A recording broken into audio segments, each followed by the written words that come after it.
Nous sommes au salon 1861, l'ancienne église Saint-Joseph sur la rue Richemont, en plein cœur du parc Herb Trawink, dans l'arrondissement du Sud-Ouest dans le secteur de la Petite-Bourgogne.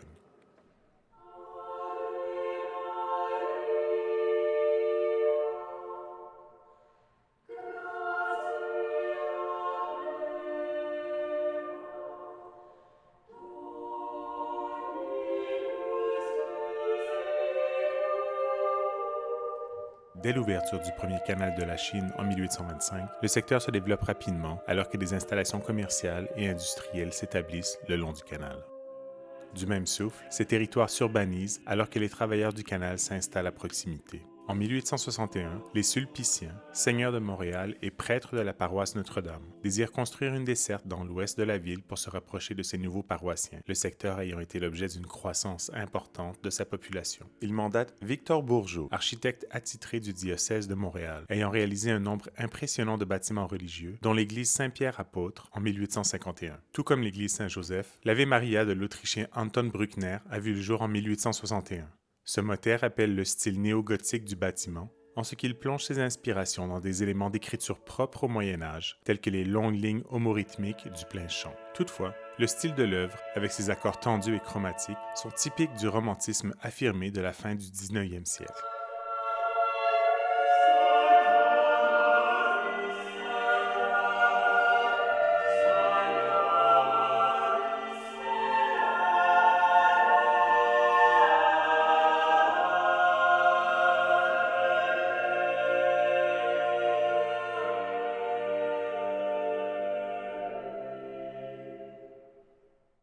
L'église est inaugurée en novembre 1862. Le clocher est ajouté en 1878, alors que le transept et la sacristie sont construits entre 1886 et 1890. La façade représente bien le style néo-gothique, en pierre de taille, symétrique, où l'accent est mis sur la travée centrale, accentuée par la présence du clocher, qui prolonge sa verticalité. L'aménagement intérieur est réalisé en grande partie par Victor Bourgeot lui-même, qui était également maître menuisier. C'est Toussaint Xénophon Renaud, un prolifique artiste peintre, ayant réalisé la décoration de plus de 200 églises, qui refait l'intérieur de l'église Saint-Joseph en 1908. Puis, en 1910, l'orgue de Casavant Frères fait son entrée dans l'église. Les vitraux sont quant à eux installés en 1927 et réalisés par Patrick O'Shea. L'artisan verrier est l'auteur de nombreux vitraux célèbres, dont les fresques de la salle du conseil de l'Hôtel de Ville de Montréal.